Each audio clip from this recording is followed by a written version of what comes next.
کریم اعوذ باللہ من الشیطان الرجیم بسم اللہ الرحمن الرحیم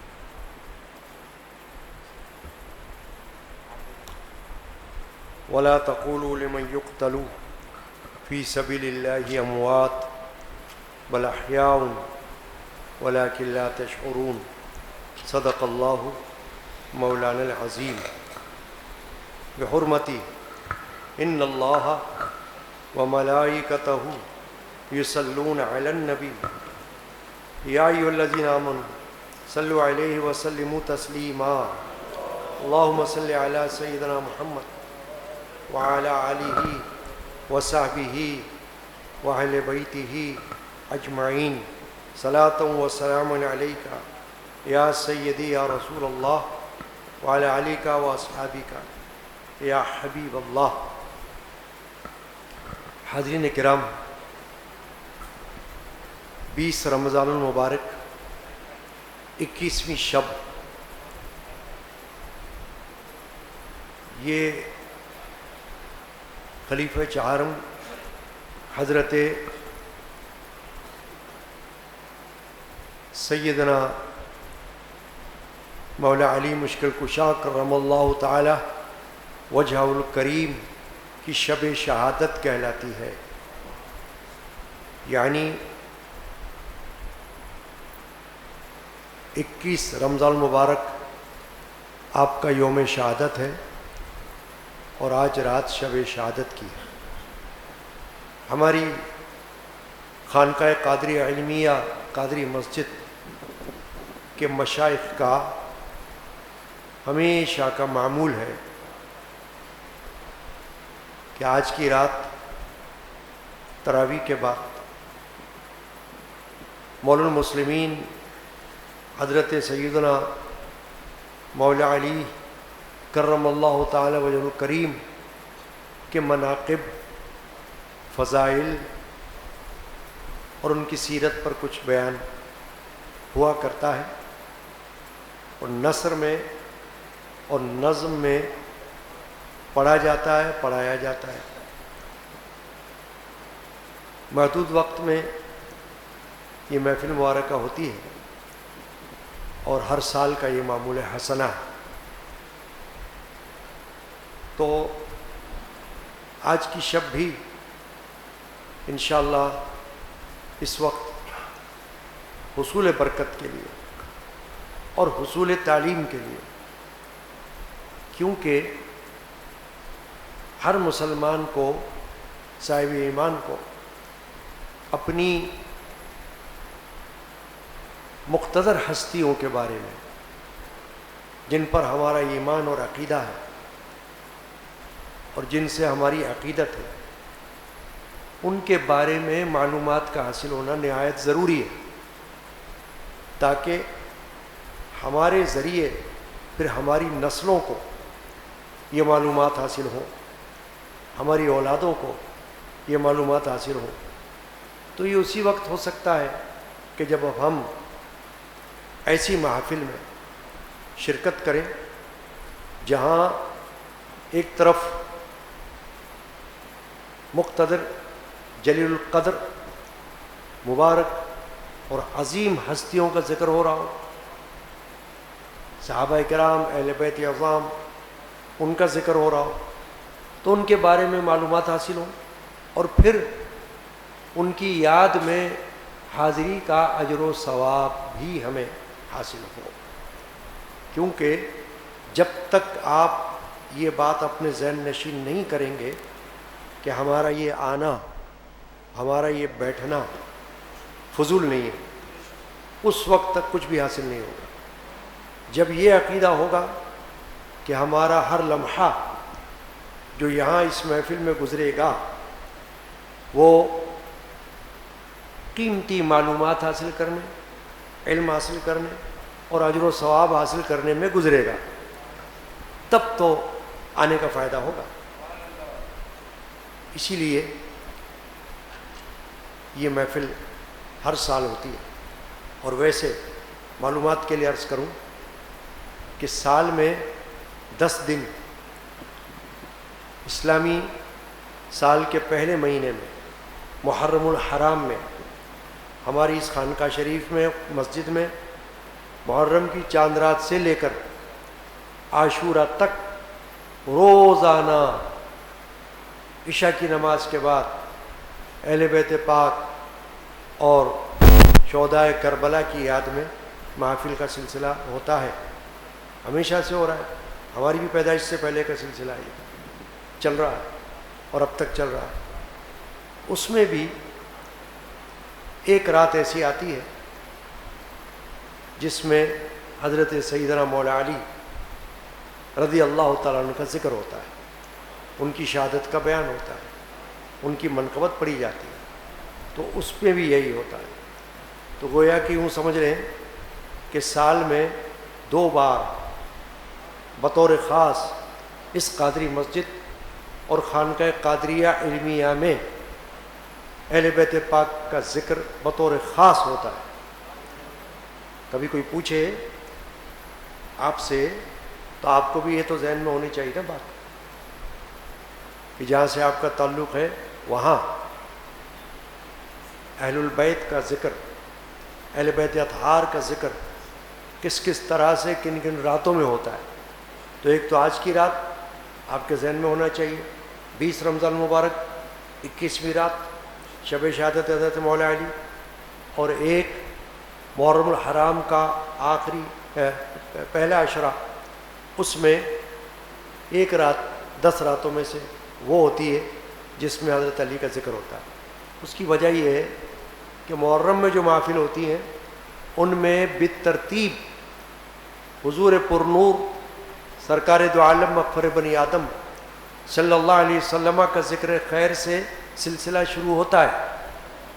پھر خلیفہ اول سیدنا ابوبکر صدیق, خلیفہ دوم سیدنا عمر بن خطاب, خلیفہ سوم سیدنا عثمان بن عفان, پھر خلیفہ چارم حضرت سیدنا مولا علی مشکل کشا کرم اللہ تعالی وجہ الکریم کا ذکر ہوتا ہے.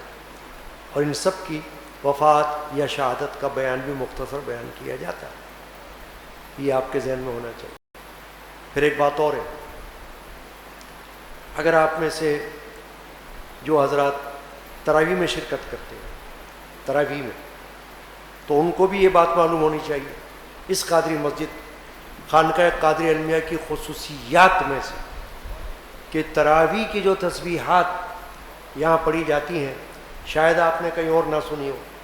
میں نے تو نہیں سنی, آپ نے اگر سنی ہو تو سنی ہو, لیکن میرا خیال ہے کہ بالکل من و عن وہ تسبیحات کہ جو یہاں پڑھی جاتی ہیں سب مل کر پڑھتے ہیں وہ کسی اور جگہ نہیں پڑھی جاتی. الگ الگ تسبیحات ہوتی ہوں. اب بتا کیا رہا ہوں میں کہ یہ بات بھی آپ کو ذہن میں رہنی چاہیے کہ ہمارے یہاں تسبیحات میں ہر خلیفہ کا ذکر کیا جاتا ہے, ان کی منقبت خوانی ہوتی ہے تسبیح کے اندر عربی زبان میں. دیکھ لیں آپ ہوتی کہ نہیں. خلیفۃ الرسول اللہ بالصدق والتحقیق قاتل الکفر والزندیق امیر المؤمنین و امام المتقین سیدنا ابا بکر الصدیق رضی اللہ تعالی عنہ. ایک یہ تسبیح ہوتی ہے پہلے تراویح میں. اس کے بعد کیا ہوتی ہے کہ رئیس الاصحاب المنور المسجد والمنبر والمحراب امیر المؤمنین امام العادلین سیدنا عمر بن خطاب رضی اللہ تعالی عنہ. یہ تسبیح ہوتی ہے. پھر 2 رکعت جب پڑھی جاتی ہیں اس کے بعد پھر ایک تسبیح ہوتی ہے جامع القرآن, اور کیا ہے اس کے آگے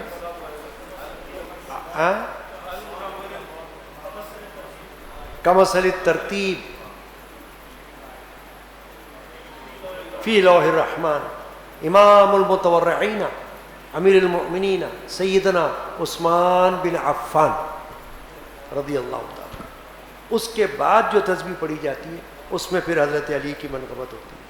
اسد اللہ الغالب مظہر العجائب والغرائب امیر المؤمنین امام الاشجعین سیدنا علی بن ابی طالب رضی اللہ تعالی عنہ. سمجھ لیا آپ نے؟ یہ ہے یہاں کی شان. اس قادری مسجد و خانقاہ قادری علیہ کی معمولی بات تھوڑی ہے. یہ جگہ بھی معمولی نہیں ہے, یہ مرکز بھی معمولی نہیں ہے, اور یہاں کے معمولات بھی معمولی نہیں ہیں. اب دیکھ لینا, آپ ثبوت سے بتا رہے ہیں نا آپ کو. اور یہ تسبیحات صرف سال میں پڑھی جاتی, سال میں کوئی 5-6 مرتبہ نہیں پڑھی جاتی, سال میں ایک بار, صرف ماہ رمضان میں خود بخود یاد آ جاتی ہے. بتانے کا مقصد کیا ہے کہ آپ دیکھیں کہ اللہ تبارک و تعالیٰ کے فضل و کرم سے یہاں پر ایک طرف صحابہ کرام کا ذکر ہوتا رہتا ہے, ایک طرف اہل بیت پاک کا ذکر ہوتا رہتا ہے. کوئی نہیں کہہ سکتا کہ صرف ایک ہی طرف کا ذکر ہو رہا ہو, ایسا نہیں. اب دیکھیں, آپ کو بتا دیا میں نے, محرم الحرام میں ذکر, اور ماہ رمضان میں آج کی رات میں ذکر, تراویح میں روزانہ ذکر. یہ بھی تو دیکھیں نا آپ بھائی, یہ تو 21ویں شب آ رہی ہے ماہ رمضان میں ایک بار, ٹھیک ہے. محرم الحرام میں ایک رات ذکر ہو رہا ہے حضرت علی کا, یہاں پر تراویح میں روزانہ ذکر ہو رہا ہے حضرت علی کا. تو آپ سے کوئی پوچھے تو آپ کو معلوم ہونا چاہیے نا یہ باتیں, کہ کل کو کوئی آپ کو ایسا نہیں کہے بھائی کہاں جا رہے ہو آپ, وقت ضائع کرتے ہو اپنا. کوئی جاہل آپ سے یہ بات کرے, اگر جاہل کہ آپ کہاں جاتے رہتے ہو, خاموخواہ اتنی دیر آپ بیٹھتے ہو, وقت ضائع کرتے ہو, تو آپ بتا سکتے ہو کہ وقت ضائع نہیں کرتا ہوں, وقت کا حاصل ہوتا ہے, اجر و ثواب حاصل ہوتا ہے, اور خیر و برکت حاصل ہوتی ہے, اور معلومات حاصل ہوتی ہے. یہ تو آپ کہہ سکو, بتا سکو کسی کو. اس لیے میں وقتاً فوقتاً یہ نکات آپ کے سامنے بیان کرتا ہوں کہ ذہن نشین رہے آپ, ہے نا, تاکہ خود بھی معلوم ہو اور کسی اور کو بتا بھی سکیں آپ. بہرحال اب کیا ہے کہ آج کا ایک معمول حسنہ ہے,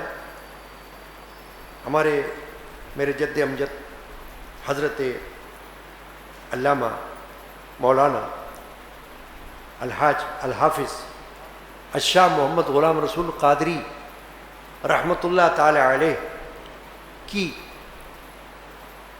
ایک منقبت شریفہ جو آپ نے اپنے وقت میں لکھی, نہ جانے کب لکھی ہوگی, ممکن ہے میری پیدائش سے پہلے لکھی ہو. اس میں کوئی تعجب کی بات نہیں ہو سکتی, کیونکہ جب سے ہوش سنبھالا ہم نے اس منقبت کو پڑھتے ہوئے دیکھا. اور خاص کر محرم الحرام کی جو محافل جن کا میں نے ابھی ذکر کیا, اس میں جس رات حضرت سیدنا مولا علی کا ذکر ہوتا تھا, جیسے کہ اب بھی ہوتا ہے, اس رات میں حضرت سید مرشدی نے اس منقبت کو جو آپ نے لکھی تھی خود پڑھی بھی اور پڑھوائی بھی. جیسے آپ ابھی پڑھیں گے اسی طرح آپ نے پڑھی بھی پڑھائی.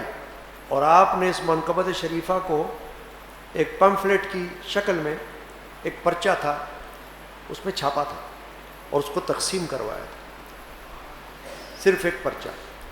اس میں یہ منقبت اردو زبان میں بھی ہے اور فارسی زبان میں بھی ہے, یعنی کچھ اشعار وہ ہیں جو اردو زبان میں آپ نے لکھے, کچھ اشعار وہ ہیں جو آپ نے فارسی زبان میں لکھے. یہ بھی آپ کو معلوم ہونا چاہیے, خاص کر مرید کو, جو یہاں مرید ہو اس کو پتہ ہونا چاہیے کہ ہمارے مشائخ نے, ہمارے مرشدان پاک نے کیا لکھا ہے صحابہ کے بارے میں, کیا لکھا ہے اہل بیت پاک کے بارے میں, کیا لکھا ہے نبی پاک کے بارے میں, کیا لکھا ہے غوث پاک کے بارے میں.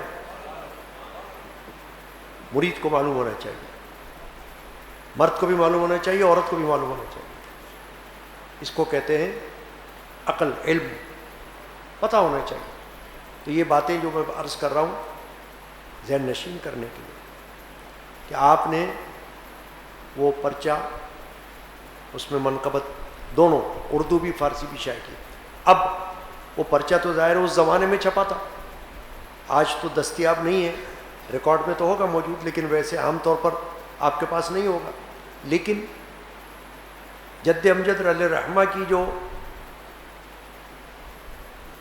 کلیات قادری کے نام سے کتاب ہمارے ہاں چھپی ہوئی ہے، وہ یہ موجود ہے، یہ کلیات قادری، یہ کلیات قادری.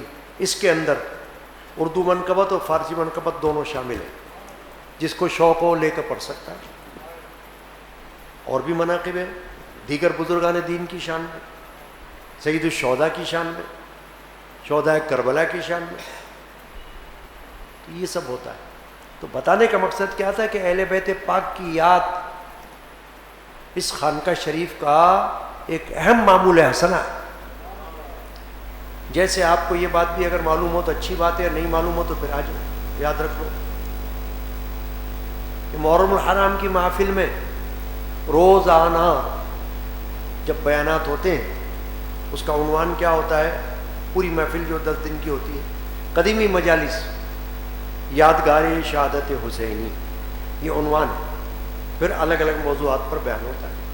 تو روزانہ سلام کے اشعار پڑھے جاتے ہیں سید الشہداء کی شان میں، امام حسین رضی اللہ عنہ کی شان میں.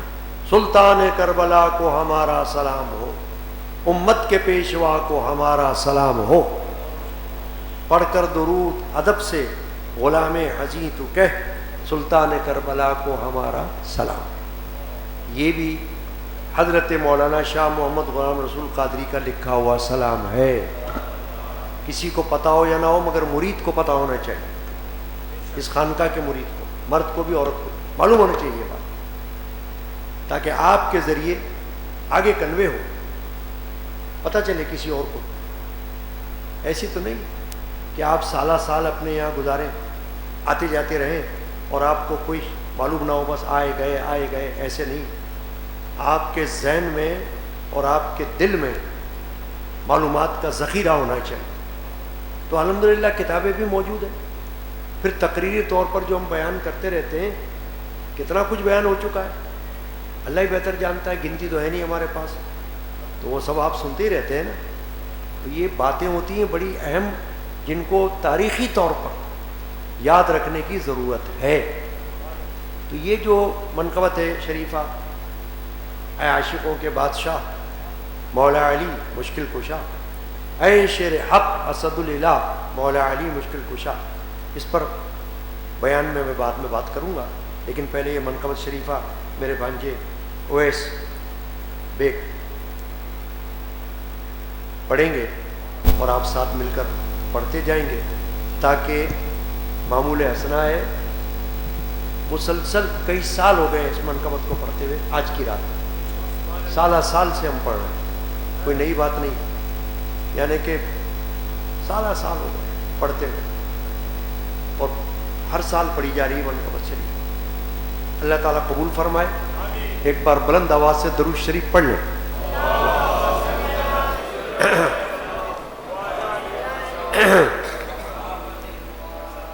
اے عاشقوں کے بادشاہ مولا علی مشکل کشا، اے عاشقوں کے بادشاہ مولا علی مشکل کشا، اے شیر حق اسد الالہ مولا علی مشکل کشا، اے شیر حق اسد الالہ مولا علی مشکل، اے طالبوں کے مدعا مولا علی مشکل کشا، اے طالبوں کے مدعا مولا علی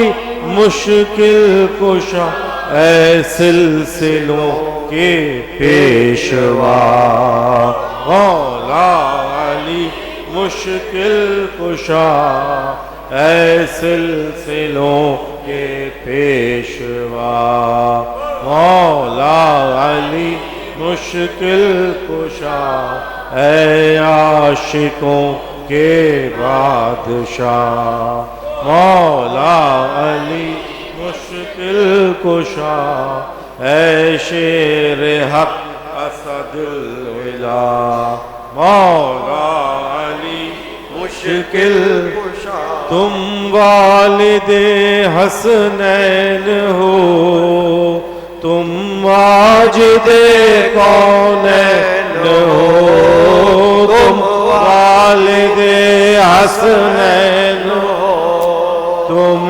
ماجد کونین ہو تم محسن عالم ہو یا مولا علی مشکل کشا تم محسن عالم ہو یا مولا علی مشکل کشا اے عاشقوں کے بادشاہ مولا علی مشکل کشا اے شیر حق اسد الولا مولا علی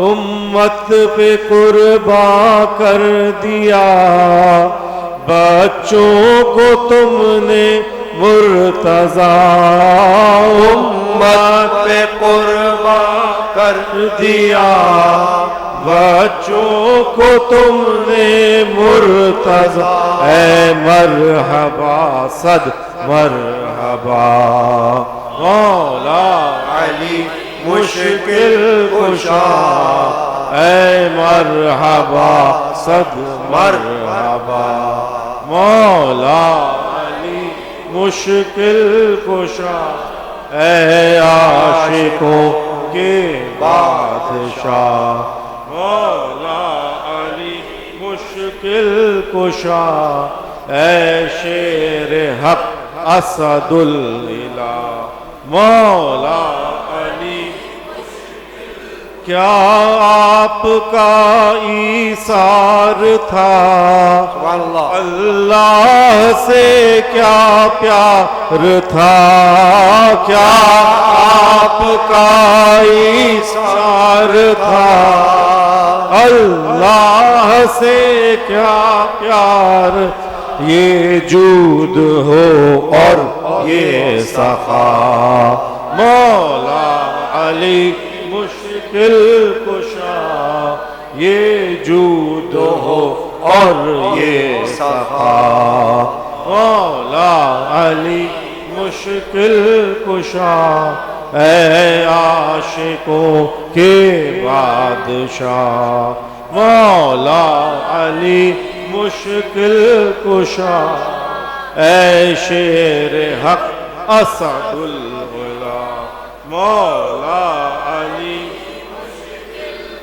حیدر ہو تم صفدر ہو تم اور فاتح خیبر ہو تم حیدر ہو تم صفدر ہو تم اور فاتح خیبر ہو تم بے شک ہو تم شیر خدا مولا علی مشکل کشا بے شک ہو تم شیر خدا مولا علی مشکل کشا اے عاشقوں کے بادشاہ مولا علی مشکل کشا اے شیر حق اسد الالہ مولا علی مشکل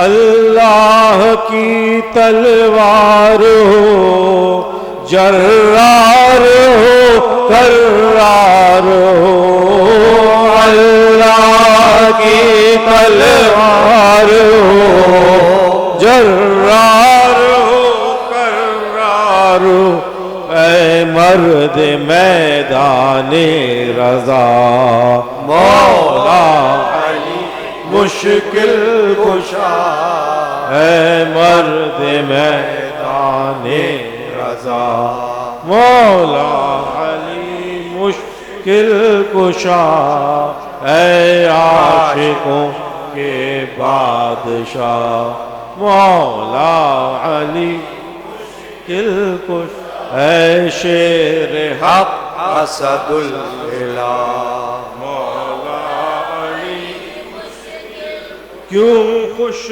نہ ہو اس سے خدا اور خوش نہ ہو کیوں مصطفیٰ کیوں خوش نہ ہو اس سے خدا اور خوش نہ ہو کیوں مصطفیٰ جو تم سے مل کر خوش ہوا مولا علی مشکل کشا جو تم سے مل کر خوش ہوا مولا علی مشکل کشا اے عاشقوں کے بادشاہ مولا علی مشکل کشا اے شیر حق اسد الہا مولا علی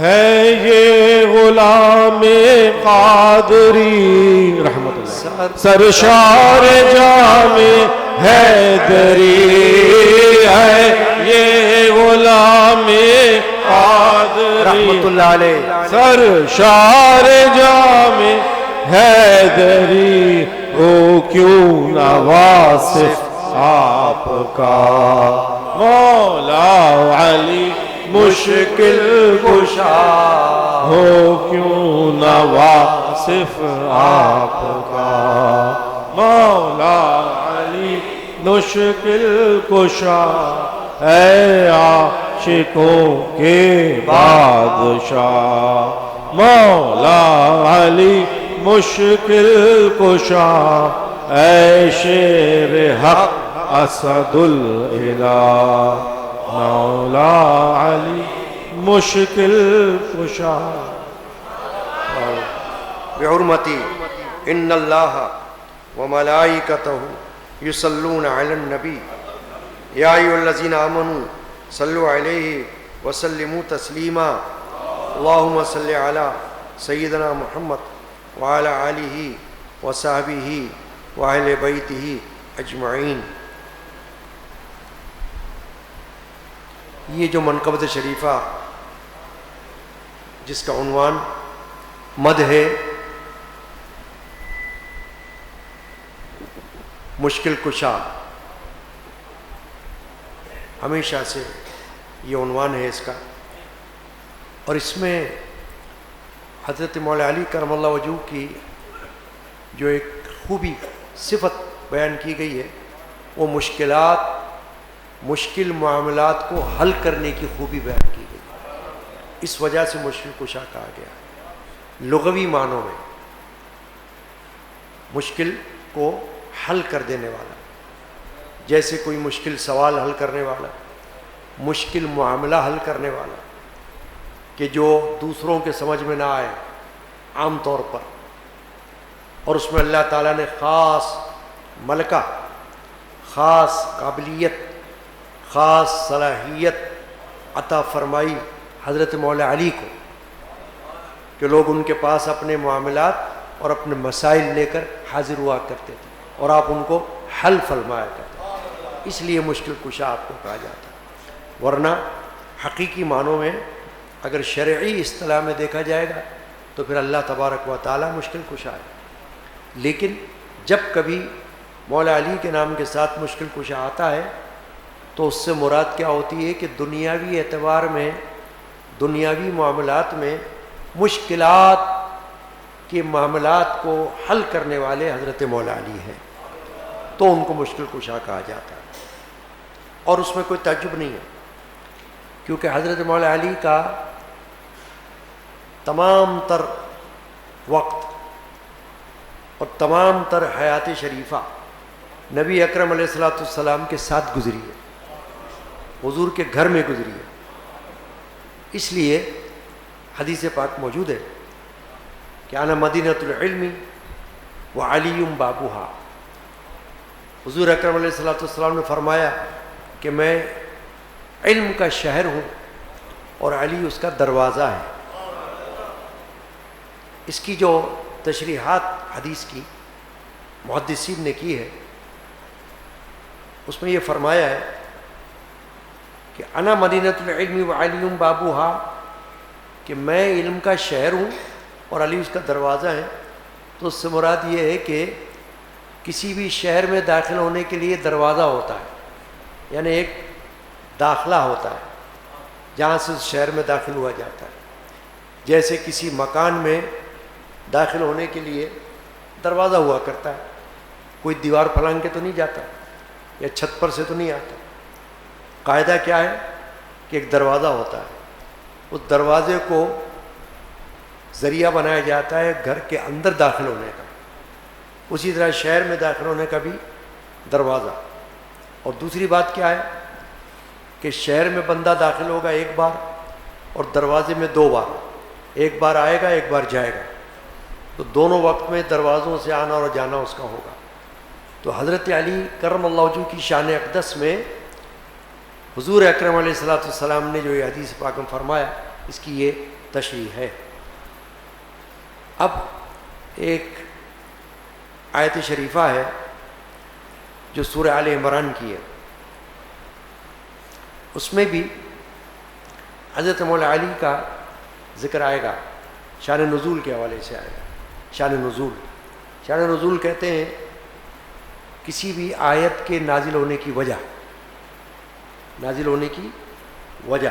کہ آیت کیوں نازل ہوئی، اللہ نے کیوں نازل فرمائی۔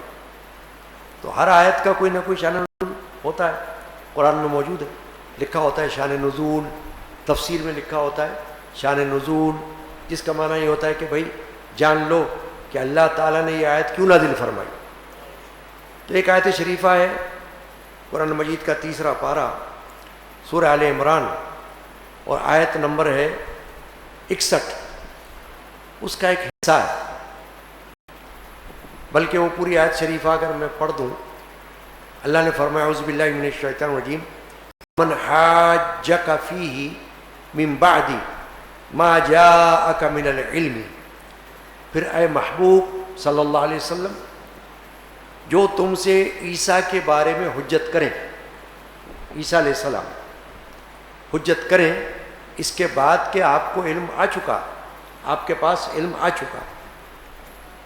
اب اس میں اشارہ ہے اس طرف، اور شان نزول ہے اس کا کہ عیسائیوں کا، نصارہ کہتے تھے اس زمانے میں، نصارہ موجودہ زمانے میں عیسائی کہا جاتا ہے، لیکن اس وقت نصارہ، قرآن مجید میں جو لفظ آیا نا عیسائیوں کے لیے، وہ عیسائی نہیں آیا لفظ، وہ نصارہ آیا ہے۔ تو شان نزول یہ ہے کہ نصارہ کا ایک وفد مانے ایک گروہ، ایک جماعت، چند لوگوں پر مشتمل ایک جماعت، اس کو کہتے ہیں وفد، ڈیلیگیشن۔ وہ حضور اکرم علیہ الصلوۃ والسلام کے پاس آیا اور وہ حضور سے یہ کہنے لگا، وہ لوگ یہ کہنے لگے کہ کیا آپ یہ عقیدہ رکھتے ہیں کہ عیسیٰ علیہ السلام اللہ کے بندے ہیں؟ حضور فرمایا ہاں بالکل، یہی عقیدہ رکھتا ہوں کہ اس کے بندے ہیں، اور یہ بھی عقیدہ ہے کہ اس کے رسول ہے، اور یہ بھی کہ اس کے کلمہ یعنی کلمۃ اللہ ہے، جو کہ حضرت مریم علیہ السلام کو اللہ تعالیٰ نے عطا فرمایا، یہ عقیدہ رکھتا ہوں۔ یہ سن کر ان کو بہت غصہ آیا، نصارہ کو، عیسائیوں کو غصہ آ گیا، اور کہنے لگے یا محمد کیا آپ نے کبھی بغیر باپ کا انسان دیکھا ہے کہ کسی کا کوئی باپ نہ ہو؟ اس سے ان کا مطلب یہ تھا کہ عیسیٰ علیہ السلام کے بارے میں آپ بھی جانتے ہو، ہم بھی جانتے ہیں کہ ان کا باپ نہیں تھا، اللہ نے ان کو بے باپ کے پیدا کیا ہے، آپ کا قرآن بھی یہ کہتا ہے، تو ہم ان کو اللہ کا بیٹا سمجھتے ہیں معاذ اللہ، کیونکہ جب باپ نہیں ہے تو ان کا باپ ہم اللہ کو سمجھتے ہیں اور ان کو اللہ کا بیٹا سمجھتے ہیں۔ تو اللہ نے یہ آیت نازل فرمائی جس کا ذکر میں اس وقت کر رہا ہوں۔ کہ پھر اے محبوب جو تم سے عیسیٰ کے بارے میں حجت کرے، بحث کرے، اس کے بعد کہ آپ کو علم آ چکا ہے کہ عیسیٰ علیہ السلام کی حقیقت کیا ہے، تو پھر آپ کو بتانا ہوگا۔ تو جب انہوں نے یہ کہا نصارہ نے کہ آپ بتاؤ کہ عیسیٰ علیہ السلام تو بغیر باپ کے پیدا ہوئے، تو آپ کیسے ان کو مانتے ہو کہ وہ اللہ کا بندہ ہے، بیٹے نہیں ہیں؟ اس پر نبی اکرم صلی اللہ علیہ وسلم نے ان سے جواب میں یہ فرمایا کہ عیسیٰ علیہ السلام کے بارے میں آپ یہ مانتے ہو کہ وہ بغیر باپ کے پیدا ہوئے؟ کہا ہاں۔ اور اسی لیے تم ان کو اللہ کا بیٹا مانتے ہو؟ کہا ہاں۔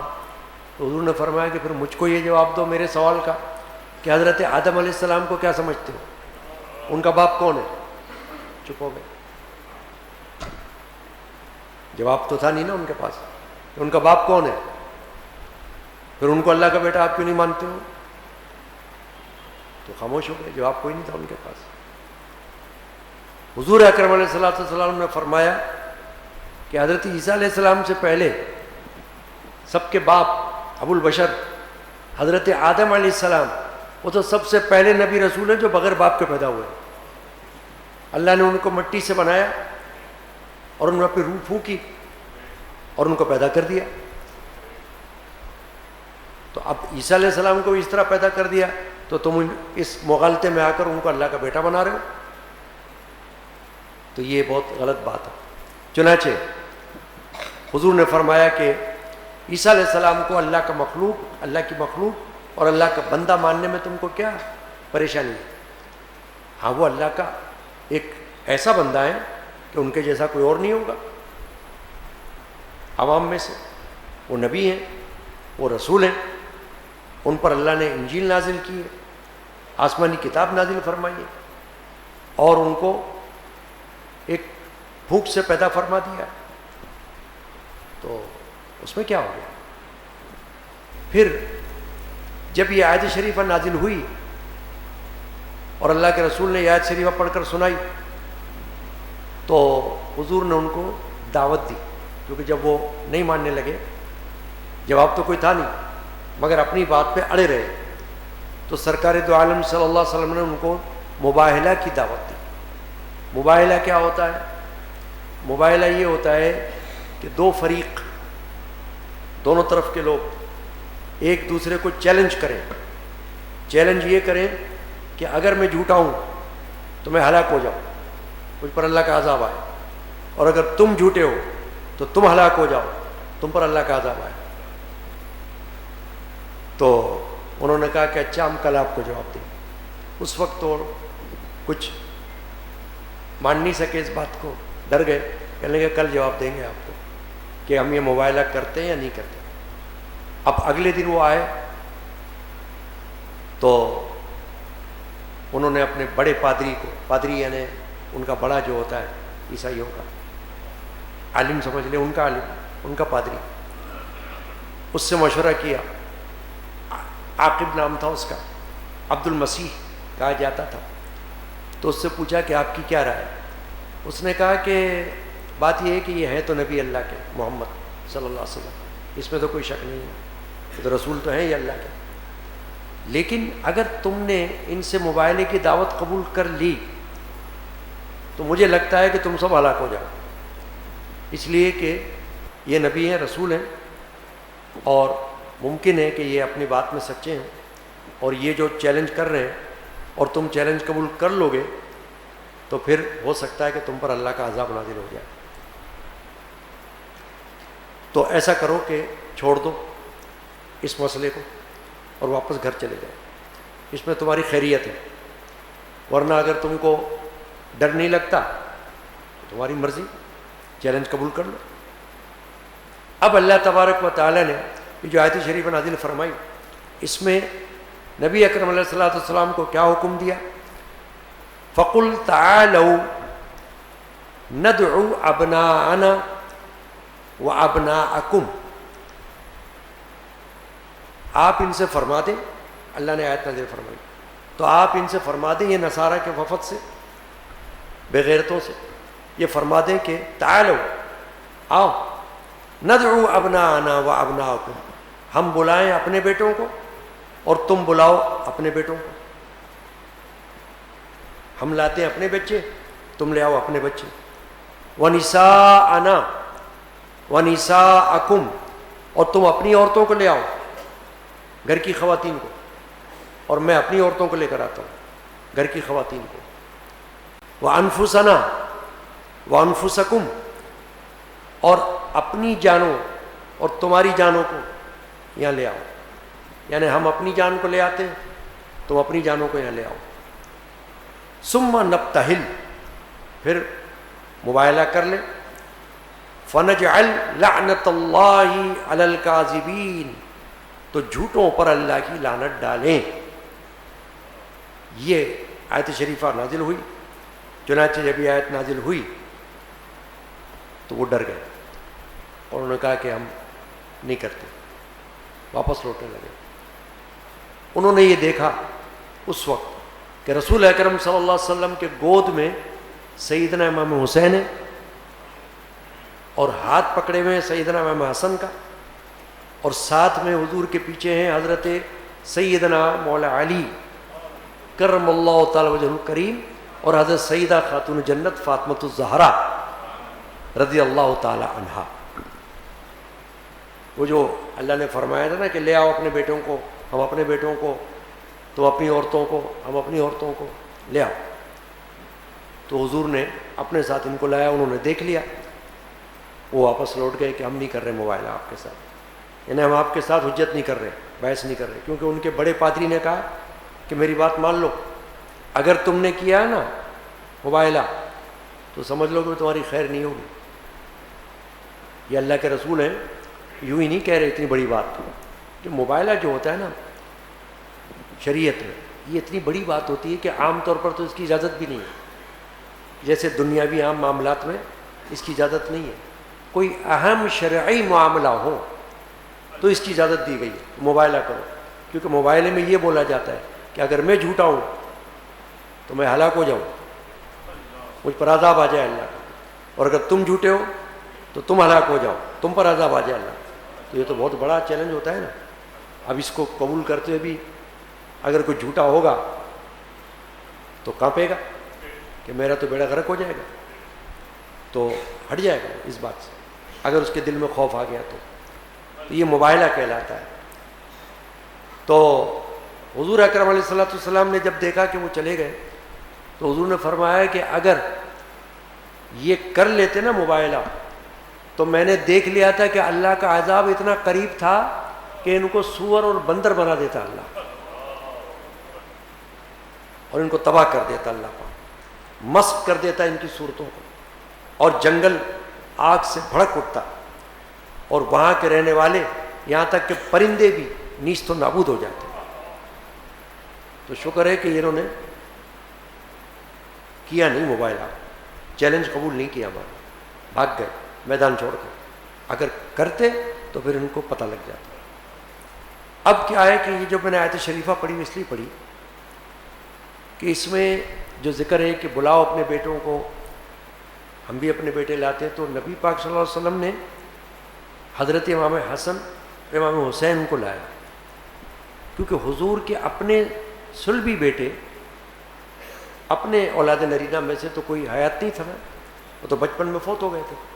حضور کے شہزادے شیر خارگی کی مدت عمر میں اللہ کے پاس پہنچ گئے تھے, اللہ کو پیارے ہو گئے تھے, تو ان میں سے تو کوئی نہیں تھا. اب یہ تھے نواسے, تو نواسوں کو عرف عام میں بیٹا ہی سمجھا جاتا ہے, جیسے پوتوں کو عرف عام میں بیٹا ہی کہا جاتا ہے, اپنی اولاد کہا جاتا ہے, اس لیے کہ نسل ہوتی ہے, نسل خون ہوتا ہے. تو رسول اکرم علیہ الصلوۃ والسلام نے امام حسن کو لایا, امام حسین کو لایا اپنے ساتھ. یہ شان نزول اس آیت کا یہ ہے اس میدان میں مباہلے کے لیے کہ اگر یہ کریں گے, چیلنج قبول کریں گے, تو پھر میں تو اپنے بچوں کو لے آتا ہوں. اور ساتھ میں حضرت علی کو بھی لایا. تو حضرت علی کو بھی علماء نے فرمایا کہ وہ بھی اولاد میں شامل ہے.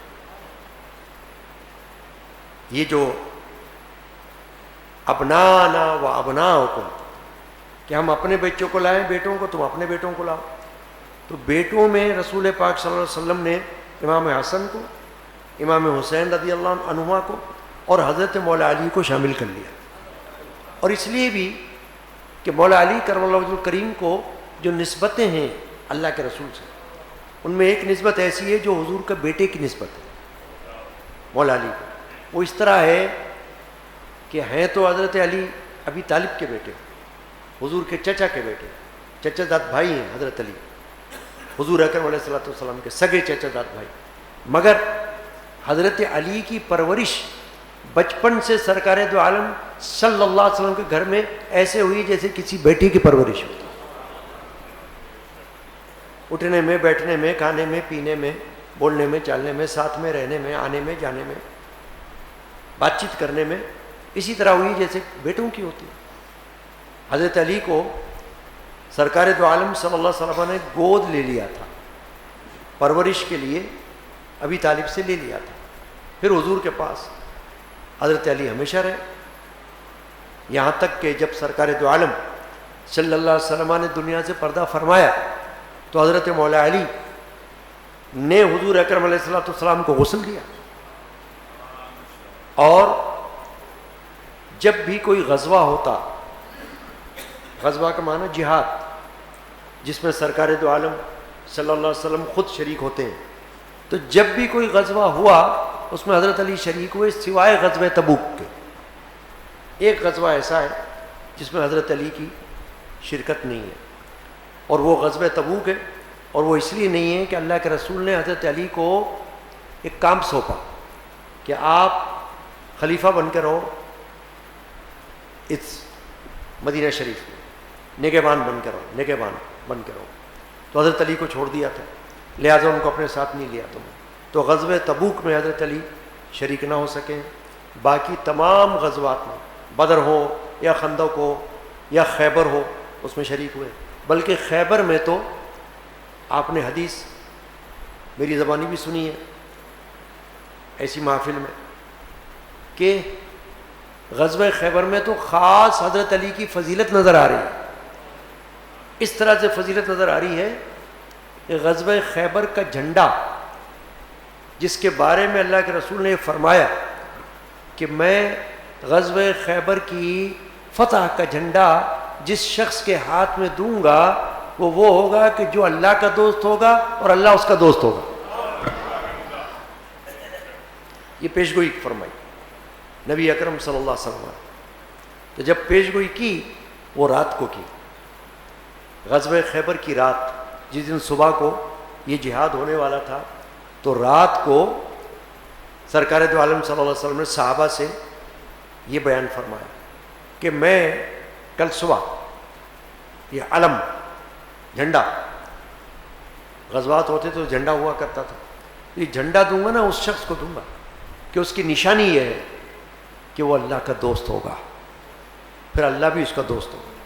تو صحابہ آپس میں رشک کرنے لگے، رشک یہ ہوتا ہے کہ ایک خواہش کہ کاش کہ یہ ہمارے حصے میں آ جائے، کاش یہ نعمت ہمیں مل جائے، بہت بڑی نعمت تھی نا۔ اللہ کے رسول کی زبانی یہ الفاظ کہ جس کے ہاتھ میں جھنڈا دوں گا وہ اللہ کا دوست ہوگا، اللہ اس کا دوست ہوگا، تو پھر کیا چاہیے کسی کو؟ اگر جھنڈا اس کے ہاتھ میں آ جاتا تو اس کو تو زندگی میں بشارت مل جاتی اللہ کی دوستی کی، دونوں طرف سے دوستی کی، کہ یہ بھی اللہ کا دوست ہوگا اور اللہ بھی اس کا دوست ہوگا۔ تو صحابہ آپس میں رشک کرنے لگے کہ اللہ کاش ہمارے ہاتھ میں آ جائے جھنڈا، کاش ہمیں مل جائے۔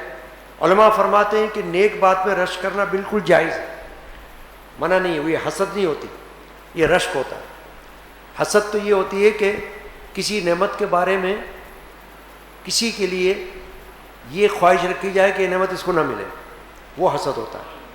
لیکن رشک یہ ہوتا ہے کہ کاش ہمیں مل جائے، یا جیسی نعمت اللہ نے اس کو دی ہے اللہ کرے ایسی نعمت ہمیں بھی مل جائے۔ تو علماء فرماتے ہیں کہ صحابہ کرام سے ثابت ہے رشک کرنا، اور بھی مواقع پر ثابت ہے، اور بھی مواقع پر۔ تو یہ تو خاص غزوہ خیبر کا واقعہ ہے کہ اس میں ہر صحابی یہ سوچنے لگا یا اللہ کاش کہ ہمیں مل جائے جھنڈا، کاش کہ ہمیں مل جائے۔ اب رات گزر گئی اور صبح ہو گئی، تو فجر کے وقت حضرت مولا علی کرم اللہ وجہ الکریم موجود نہیں تھے.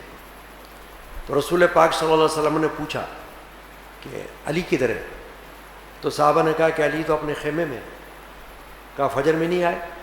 کہا ان کی آنکھیں دکھ رہی ہیں، آشوب چشم ہو گیا ہے، ہو جاتا ہے نا آنکھیں دکھتی جو، تو ان کی آنکھیں دکھ رہی تھی، تکلیف میں تھے حضرت علی، تو وہ خیمے میں تھے، یہاں نہیں آئے تھے. تو حضور نے فرمایا کہ جاؤ ان کو کہو کہ آپ کو اللہ کے رسول بلا رہے ہیں. اب صحابی گئے اور جا کر حضرت علی کو پیغام دیا. اب جب یہ پیغام مل گیا کہ حضور بلا رہے ہیں تو اب تو حضرت علی کو رکنا تھا ہی نہیں. کیسے رکتے؟ حکم ہو گیا تھا نا، حکم پہ تو آنا تھا. تو جیسا تیسا، بھلے تکلیف ہے آنکھ میں، شدید تکلیف ہے، مگر حضرت علی آ گئے، حضور کی خدمت پہنچ گئے. تو کہا علی کیا بات ہے آپ آئے نہیں؟ کہا دیکھیں حضور میری آنکھیں بہت دکھ رہی ہیں، اس لیے میں خیمے میں تھا، آ نہیں سکا تھا. تو حضور اکرم علیہ الصلوۃ والسلام نے اپنا لعاب نکالا، جس کو ہم عرف عام میں تھوک کہتے ہیں، لیکن نبی پاک صلی اللہ علیہ وسلم کے حوالے سے جب یہ بات آتی ہے حدیث میں، اور بھی مختلف مواقع پر آئی لعاب دہن کی، تو کہا جاتا ہے لعاب دہن، یعنی زبان مبارک کا لعاب. تو مختلف مواقع پہ حضور نے اس سے کام لیا ہے، معجزانہ طور پر اللہ نے اس کے اندر شفا رکھی ہوئی. چنانچہ آپ نے سنا ہوگا حضرت صدیق اکبر کو غار ثور میں سانپ نے ڈسا تھا. غار میں سوراخ تھے نا، تو جب سانپ نے ڈس لیا تھا تو رسول اکرم علیہ الصلوۃ والسلام نے کیا کیا تھا؟ لعاب دہن نکالا اور صدیق اکبر کے پیر میں ایڑی میں لگا دیا، ان کو شفا ہو گئی تھی.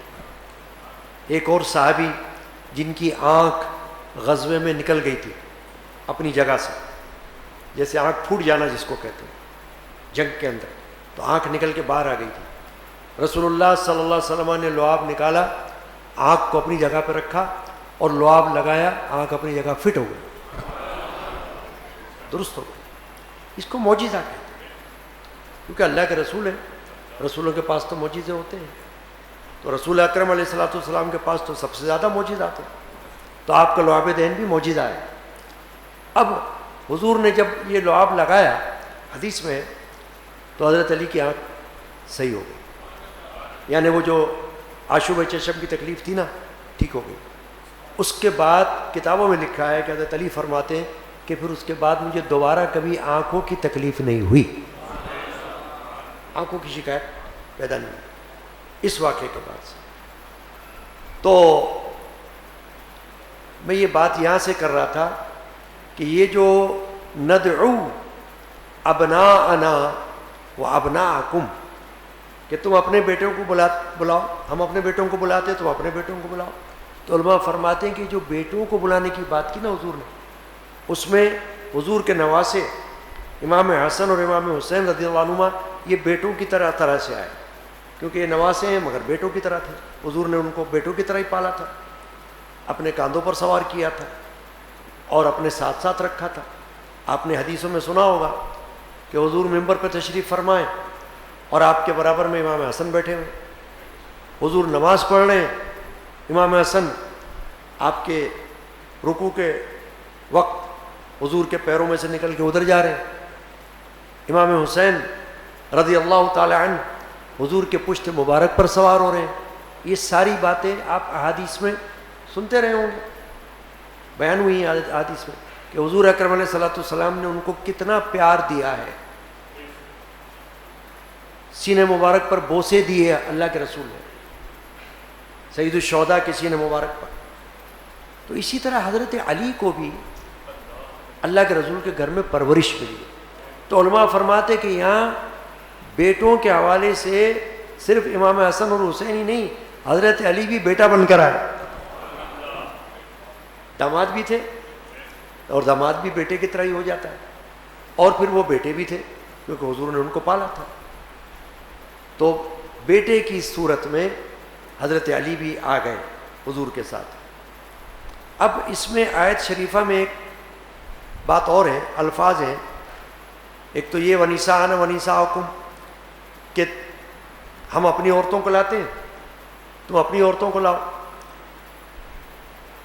اب اس میں بعض لوگوں نے یہ کہا کہ حضور اکرم علیہ الصلوۃ والسلام نے اپنی ایک صاحبزادی کو لایا، حضرت فاطمہ الزہرا کو، مگر حضور کی صاحبزادی تو اور تھی، تو انہوں نے ان کو کیوں نہیں لایا؟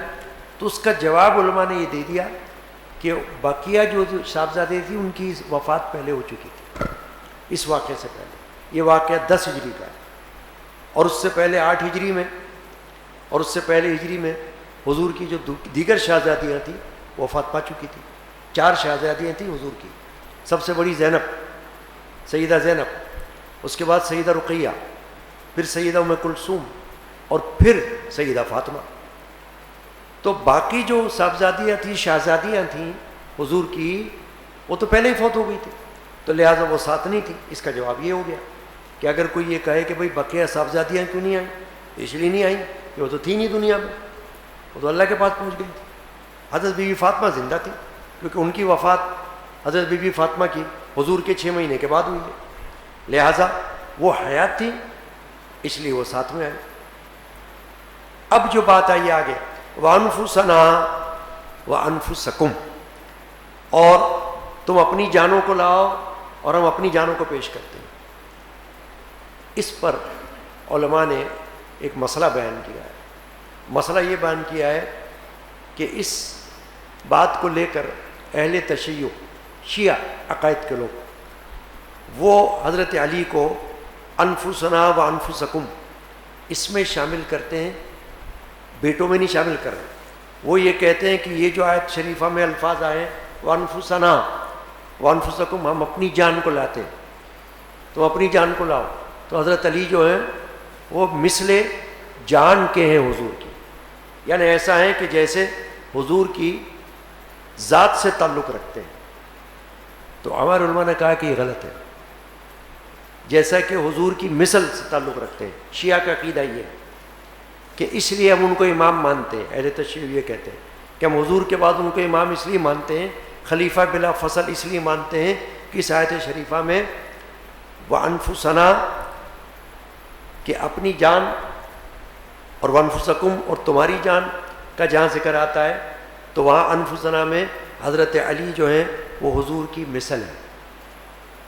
تو ہمارے علماء نے کہا، جواب دیا کہ نہیں، ایسا نہیں، حضور کی مثل تو کوئی بھی نہیں ہو سکتا، نہ اہل بیت میں سے کوئی ہو سکتا ہے، نہ صحابہ میں سے کوئی ہو سکتا ہے۔ حضور کی مثل کا مطلب کیا ہوتا ہے کہ حضور کے جیسے، تو حضور کے جیسا تو اللہ نے کسی کو پیدا ہی نہیں کیا، حضور اپنی مثال آپ ہے۔ اسی لیے تو حضور اکرم علیہ الصلوۃ والسلام کا سایہ ہی نہیں تھا، سایہ ہی نہیں اللہ نے پیدا رکھا کہ کوئی یہ بھی نہ کہے کہ دیکھو سایہ ہے نا حضور کا، حضور کی طرح حضور کا سایہ ہے، تو سایہ ہی نہیں رکھا اللہ نے حضور کا۔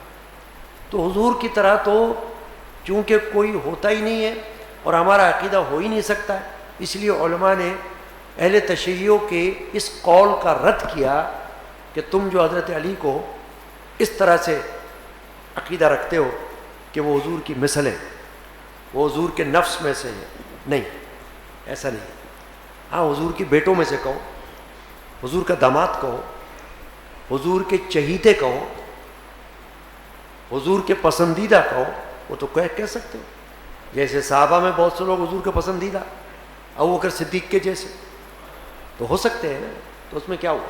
لیکن یہ کہنا ہے کہ نہیں وہ مثل ہیں سرکار دو عالم صلی اللہ علیہ وسلم کی حضرت علی، تو نہیں۔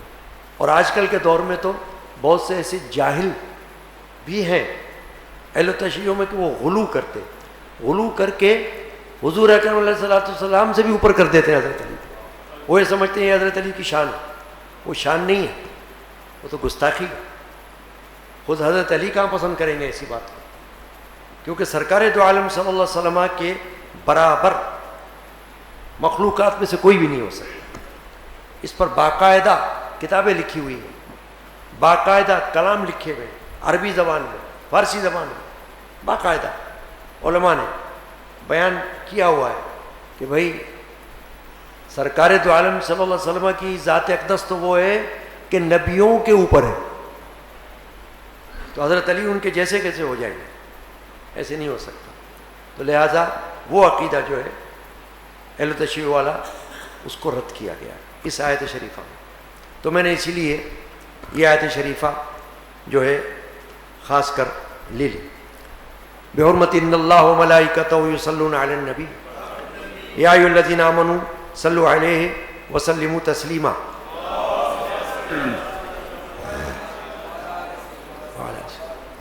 مختصر بات کرتا ہوں، زیادہ لمبی نہیں، کہ حضرت مولا علی کرم اللہ تعالی وجہ الکریم کی شان اقدس میں آیات بھی نازل ہوئی قرآن مجید کی، اور وہ صرف حضرت علی کی شان میں نہیں ہوئی، حضرت عمر کی شان میں بھی ہوئی ہے، حضرت ابوبکر صدیق کی شان میں بھی ہوئی ہے، حضرت عثمان غنی کی شان میں بھی ہوئی ہے. یہ باتیں بھی آپ لوگوں کو یاد رکھنی چاہیے. کوئی کہہ سکتا ہے نا آپ کو حضرت علی کی شان میں آیات نازل ہوئی، کہنا بالکل ہوئی ہے، مگر آپ کو یاد رکھنا چاہیے کہ حضرت صدیق اکبر کی شان میں بھی ہوئی ہے، حضرت عمر بن خطاب کی شان میں بھی ہوئی ہے، حضرت عثمان بن عفان کی شان میں بھی ہوئی ہے. تو سب کی شان میں ہوئی ہے آیت نازل. کوئی نہ کوئی واقعات، کوئی نہ کوئی بات ایسی ہوئی ہے کہ اللہ تعالیٰ نے آیات نازل فرما دی.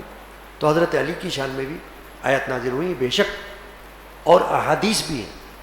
سرکار دو عالم مغفر بنی آدم صلی اللہ تعالیٰ علیہ وآلہ وسلم نے ایک نہیں کئی احادیث میں حضرت مولا علی کی شان کو بیان کیا ہے، ان کی فضیلت کو بیان کیا ہے. ابھی بات یہ ہے کہ آپ کی کنیت، عرب میں رواج تھا کنیت کا. کنیت مراد یہ ہوتی ہے کہ بیٹے کا بھی ساتھ میں نام لگایا جاتا تھا. تو حضرت علی کی کنیت ابو الحسن، کیونکہ حضور کے امام حضرت علی کے بڑے فرزند امام حسن ہیں. ویسے 3 فرزند تھے حضور کے، امام حضرت علی کرم اللہ وجہہ کے، حسن، حسین، محسن. تو محسن جو ہے وہ بچپن میں فوت ہو گئے تھے. تو حسن اور حسین یہ حضور کے زمانے اقدس میں پردہ فرمایا انہوں نے، بعد میں پردہ فرمایا. چنانچہ ابو الحسن آپ کی کنیت تھی حضرت علی کی، اور القاب تھے ایک سے زیادہ. القاب کے بھی بڑی بڑی تشریحات ہیں. مثلا ایک لقب آپ کا ہے اسد اللہ. اسد اللہ یہ ایسا ہے کہ جیسے آپ کی جو والدہ ماجدہ، ان کے والد کا نام تھا اسد،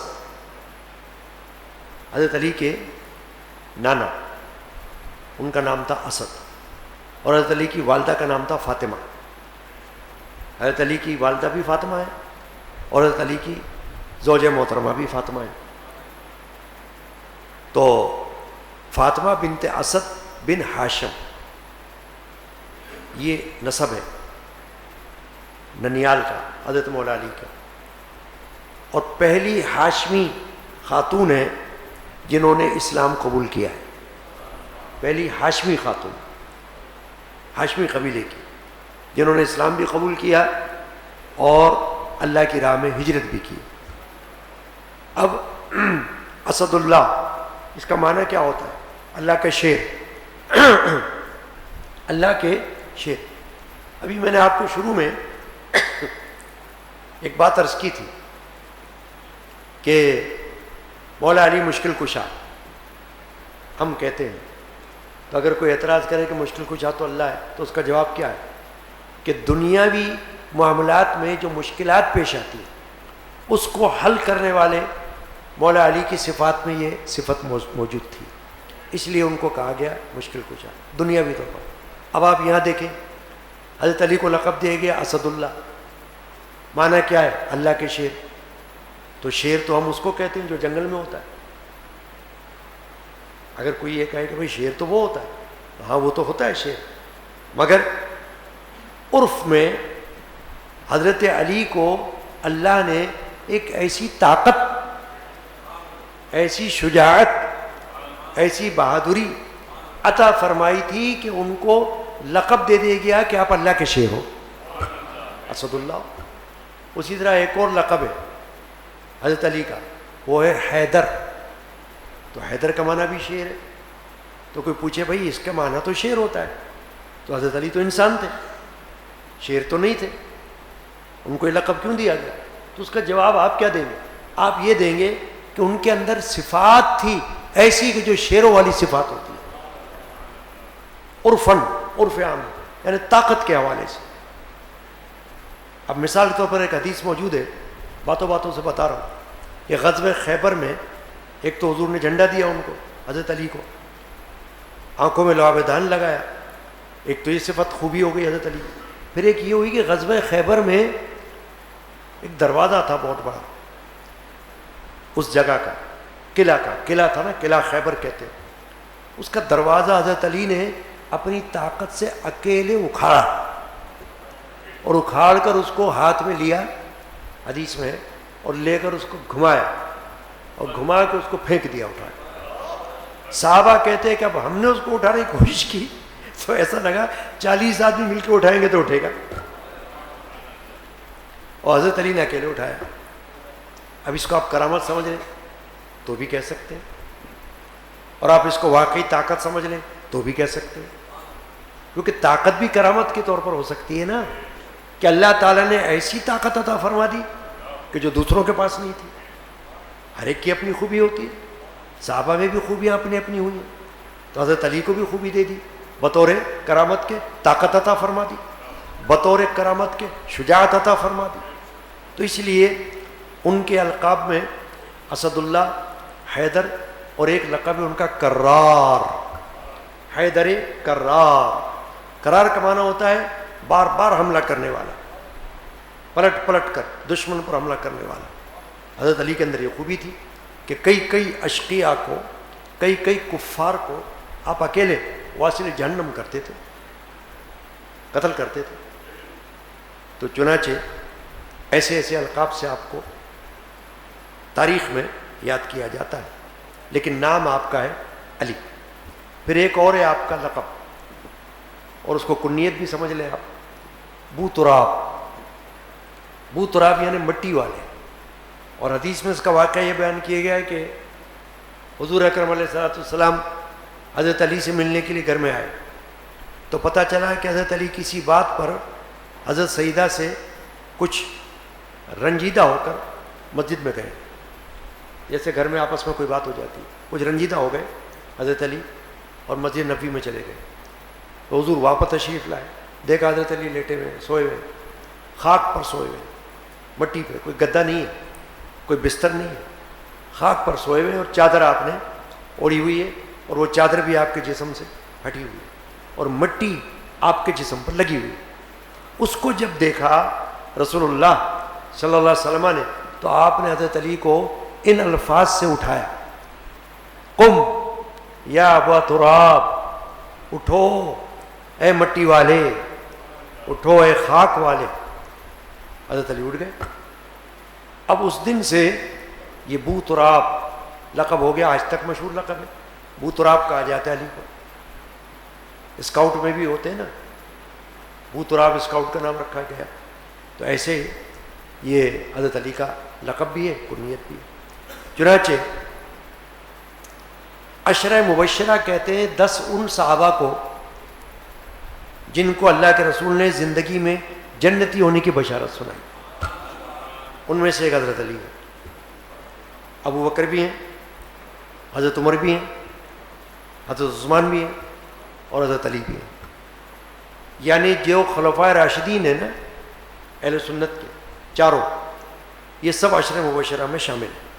اس کے بعد 6 اور ہیں صحابہ، ان کو ملا کے ہو گئے 10. اور ہمارا عقیدہ کیا ہے اہل سنت کا؟ ہر صحابی جنتی ہے. ہمارا عقیدہ جنرل عقیدہ، یہ عام عقیدہ کہ ہر صحابی جنتی ہے. لیکن جن کو رسول اللہ صلی اللہ علیہ وسلم نے ان کی زندگی میں، صحابہ کی زندگی میں یہ فرما دیا کہ آپ جنتی ہو، ان کو ہم کہتے ہیں عشرہ مبشرہ. 10 وہ صحابہ جن کو خوشخبری دی گئی ہے جنت کی. تو یہ بہت بڑی فضیلت ہے. اب ایک اور صفت ہے حضرت علی کی، صفات میں سے ایک صفت وہ یہ ہے کہ بچوں میں سب سے پہلے اسلام قبول کرنے والے حضرت مولا علی، باقاعدہ دین اسلام میں داخل ہونے والے حضور کی دعوت پر بچوں میں. یہ بات بھی یاد رکھنے کے قابل ہے، کیونکہ مختلف طبقات ہیں. مردوں میں اسلام لانے والے، مردوں میں وہ صدیق اکبر ہے، مردوں میں یعنی بڑوں میں، اور بچوں میں حضرت مولا علی، یعنی کہ حضرت علی خود فرماتے ہیں کہ سرکار دو عالم صلی اللہ علیہ وسلم 2 شنبہ کے دن مبعوث ہوئے، یعنی نبوت کا اعلان فرمایا، اور دوسرے دن 6 شنبہ کو میں مسلمان ہو گیا، میں نے اسلام میں شمولیت اختیار کر لی۔ اور جس وقت آپ کی یہ ایمان قبول کرنے کی عمر ہے وہ بتائی گئی ہے 10 سال، تھوڑی سی روایات مختلف بھی ہیں، 8 سال بھی ہیں، 9 سال بھی ہیں، مگر اعلیٰ حضرت نے بھی اس پر فتاوی رضویہ میں بیان فرمایا کہ کم سنی کی عمر کہلاتی ہے، اور وہ 10 سال تھی، کہ 10 سال سمجھ لیا جائے کہ حضرت علی کی عمر تھی کہ آپ نے بچوں میں اسلام قبول کیا۔ اور خواتین میں تو ابھی آپ نے سن لیا کہ حضرت علی کی والدہ نے ہاشمی خواتین میں سب سے پہلے اسلام قبول کیا۔ اب ایک صفت حضرت علی کی یہ بھی ہے کہ جب ہجرت کا اعلان کیا رسول اللہ صلی اللہ علیہ وسلم نے مدینہ شریف کی طرف، تو حضرت علی کو اپنے ساتھ نہیں لیا اور ان کو اپنے بستر پر آرام کرنے کا حکم دیا، اور ان کو امانتیں دی کہ میرے پاس امانتیں ہیں اہل مکہ کی، اہل قریش کی، یہ آپ اپنے پاس رکھ لیں، کیونکہ میں تو اللہ کے حکم کے مطابق روانہ ہو رہا ہوں، میرے ساتھ ہے ابوبکر صدیق ہجرت میں، لیکن آپ یہاں رہیں، میرے بستر پر آرام فرما ہو جائیں، اور امانتیں اپنے پاس رکھ لیں، اور صبح کو جن جن کی امانتیں ہیں مال وغیرہ ان کو سپرد کر دیں، اور پھر آپ میرے پاس آ جانا۔ چنانچہ حضرت علی کو یہ شان اور یہ خوبی اور یہ فضیلت حاصل ہے کہ آپ رسول اللہ صلی اللہ علیہ وسلم کے بستر پر ہجرت کی شب میں آرام فرما ہوئے۔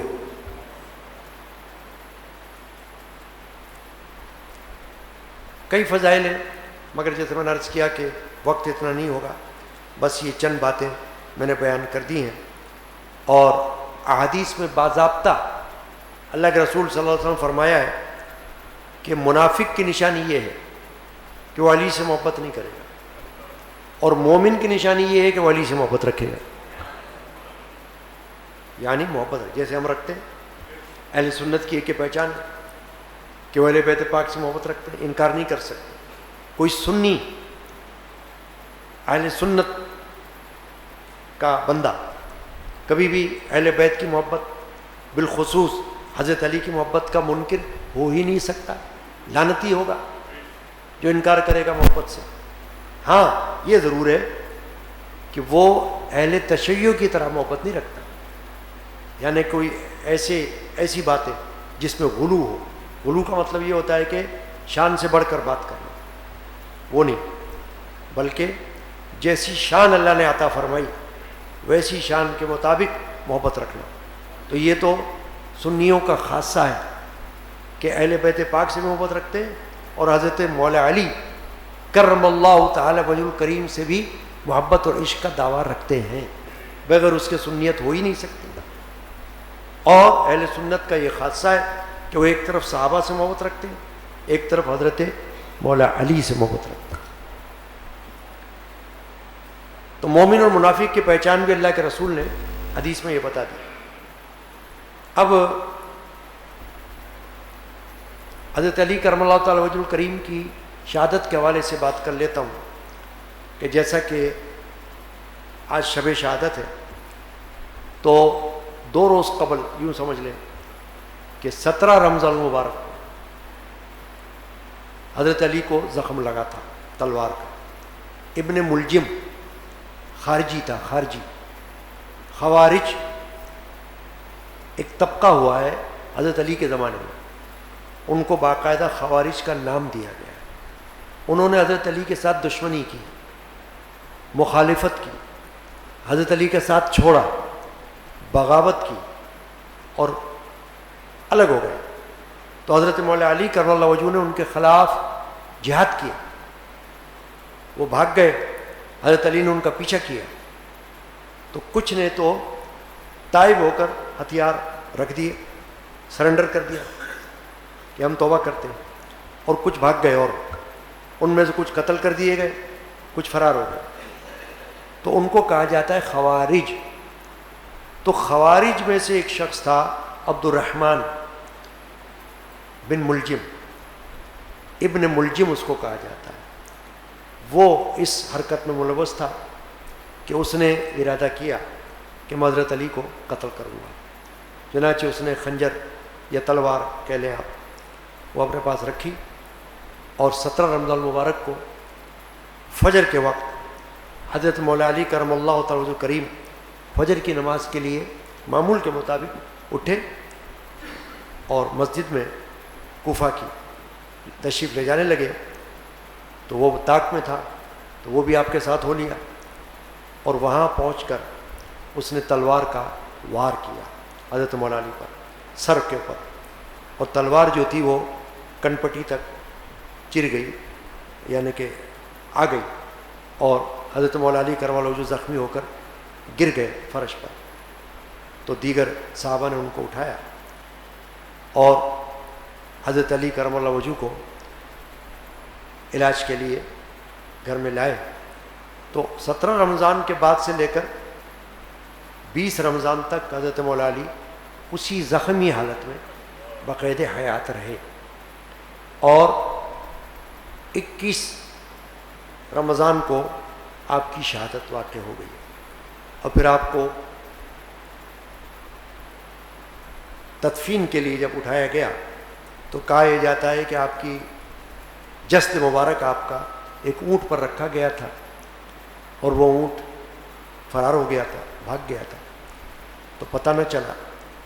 ہارون رشید خلیفہ جو تھا اس کے وقت میں یہ ظاہر ہوئی حضرت مولا علی کی قبر مبارک نجف میں. تو وہیں آپ کا روضہ انور آج تک موجود ہے اور لوگ وہاں پر حاضر ہوتے ہیں. تو حضرت مولا علی کرم اللہ وجہ کریم کی یہ شہادت جو ہے 40 ہجری میں ہوئی ہے، اور یہ آج کی رات ہمیشہ یہاں یہ محفل کا انعقاد کیا جاتا ہے. یہ ایصال ثواب بھی ہے ایک طرح سے حضرت علی کی بارگاہ میں. جیسے ہم 11ویں شریف کرتے ہیں وہ کیا ہوتی ہے؟ وہ بھی تو ایصال ثواب ہے نا. حضور غوث پاک کی بارگاہ میں ایصال ثواب. ایسے ہی مولا علی کرم اللہ وجہ کی بارگاہ میں ایصال ثواب یہی ہے.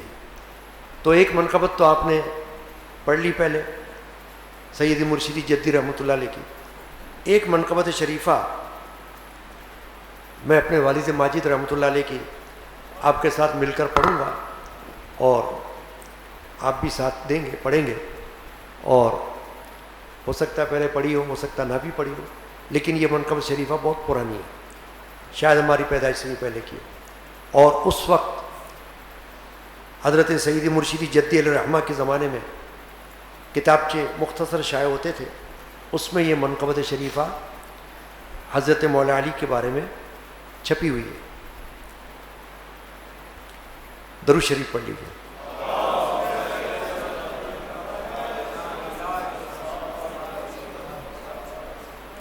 یزداں کی قسم حاصل ایمان علی ہے، یزداں کی قسم حاصل ایمان،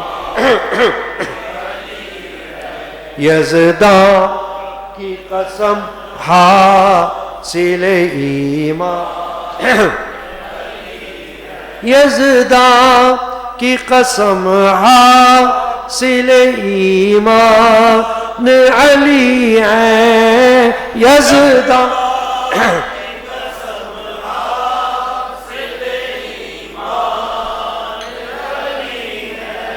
ایمان کی جان جان کے جانان علی ہے، ایمان کی جان جان کے جانا،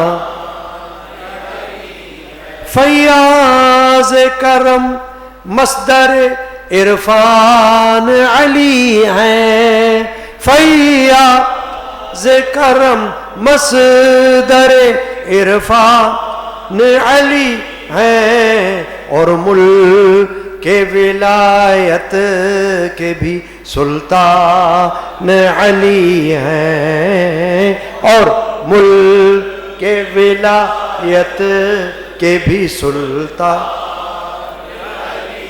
شمشیر ید اللہ سر میدان علی ہیں، شمشیر ید اللہ سر میدان علی ہیں، ہاں شیر خدا اور شہ مردان علی ہیں، ہاں شیر خدا اور شہ مردان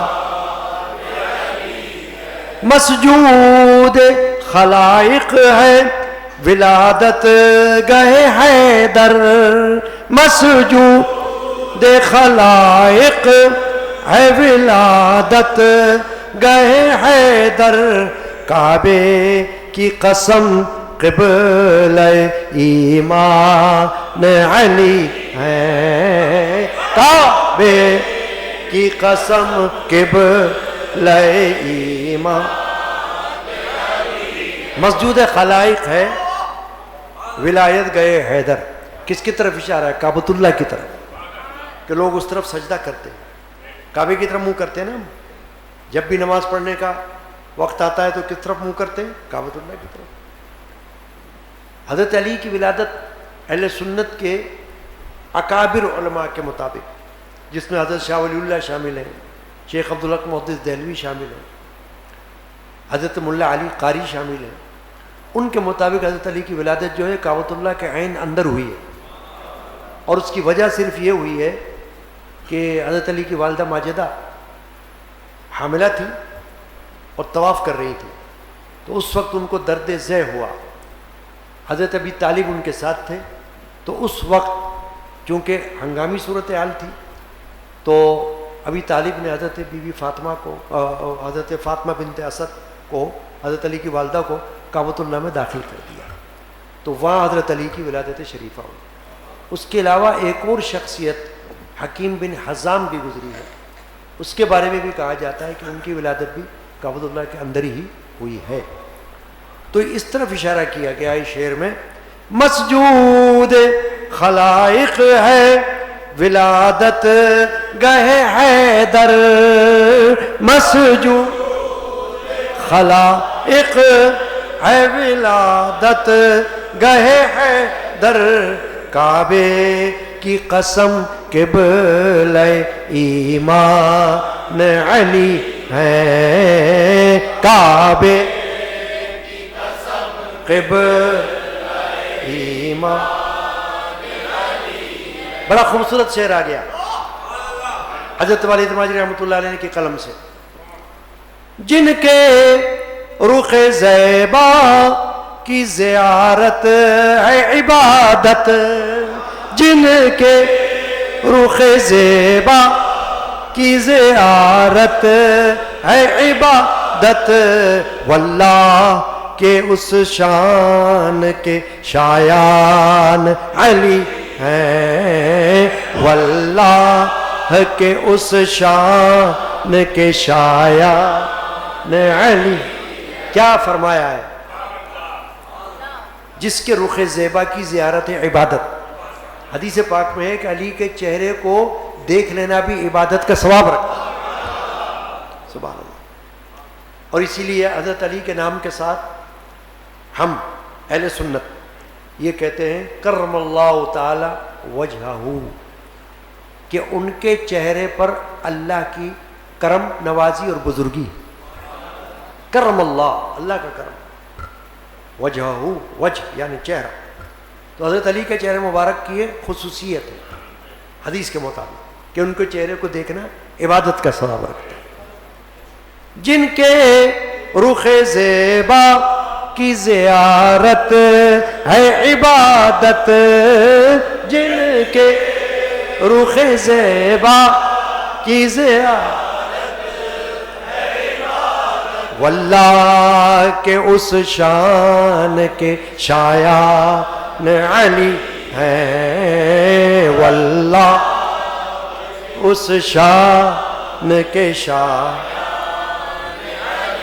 قرآن مقدس بھی ہے ہمراہ علی کے قرآن مقدس بھی ہے ہمراہ علی کے ارشاد نبی ہے مع قرآن علی ہے ارشاد نبی ہے مع قرآن حضور نے فرمایا کہ علی قرآن کے ساتھ ہے اور قرآن علی کے ساتھ ہے حضرت علی فرماتے ہیں کہ میں قرآن کی اتنی تفسیریں جانتا ہوں کہ اونٹ پر لادی جائے تو ختم نہ ہو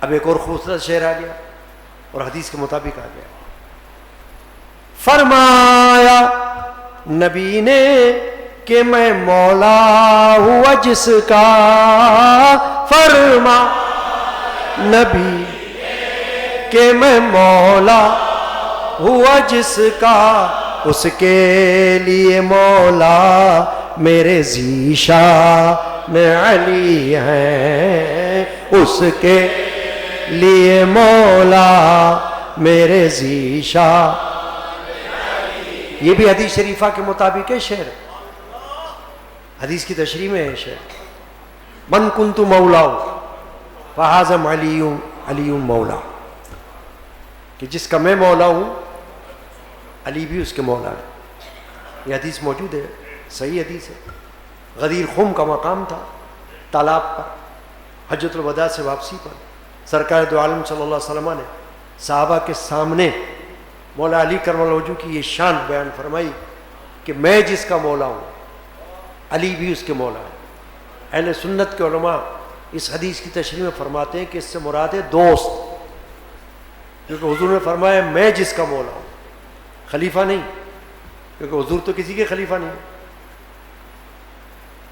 اس لیے یہاں پر حدیث سے مراد ہے کہ حضور نے فرمایا جس کا میں دوست ہوں علی بھی اس کے دوست ہے جو مجھے دوست رکھتا ہے وہ علی کو بھی دوست رکھے یا جس کا میں مددگار ہوں علی بھی اس کے مددگار ہے یوں کر کے جس نہر سے یہ بھی حضرت علی کی شان بیان ہوئی ہے ایک شعر میں میرے والد ماجد نے مولا علی کی شان کو قرآن و حدیث کی روشنی میں بیان کیا جس نہر سے سرسبز ہوئی مزرع امت جس نہر سے سرسبز ہوئی مزرع امت اس نہر کے سر چشمہ احسان علی ہیں اس نہر کے سر چشمہ احسان نبی اکرم صلی اللہ علیہ وسلم نے فرمایا حدیث پاک میں کہ حوض کوثر پر ساقی جو ہوں گے وہ حضرت مولا علی ہوں گے پانی پلانے والے امت کو جس کو پانی پینا ہوگا حضرت علی کے ہاتھ سے پیے گا پھر ایک اور حدیث اس شعر میں آ رہی ہے اگلے شعر میں امت کے لیے آل محمد کی محبت امت کے لیے آل محمد کی محبت ہے کشتی نوح جس کے نگہبان علی ہے کشتی نوح جس کے نگہبان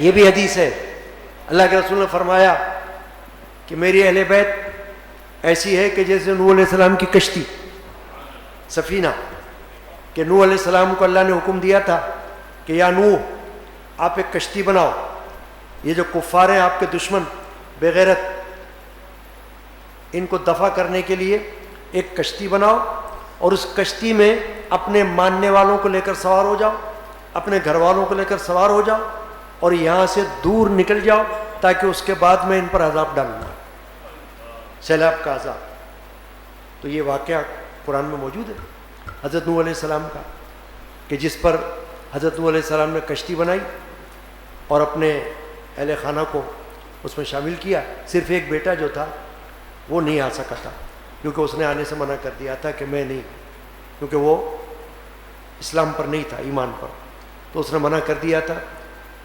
تو قرآن میں موجود ہے کہ حضرت نوح نے اللہ تعالیٰ کی طرف فریاد کی کہ یا اللہ میرا بیٹا، اس کے بارے میں کیا حکم ہے، کیونکہ ہے تو میرا بیٹا ہی، سگا بیٹا ہے میرا. تو اللہ نے فرمایا کہ نہیں، اس کو چھوڑ دو، یہ تمہارا بیٹا نہیں ہے، یوں سمجھو، اس کے عمل جو ہے وہ نیک نہیں ہے، تو لہٰذا اس کو چھوڑ دو. اس بیٹے نے یہ کہا تھا کہ میں تو کوئی پتھر پکڑ لوں گا، اگر سیلاب آئے گا جس کی آپ ہمیں خبر سنا رہے ہیں تو میں پتھر پکڑ لوں گا، اپنے آپ کو بچا لوں گا، آپ چلے جائیں کشتی میں.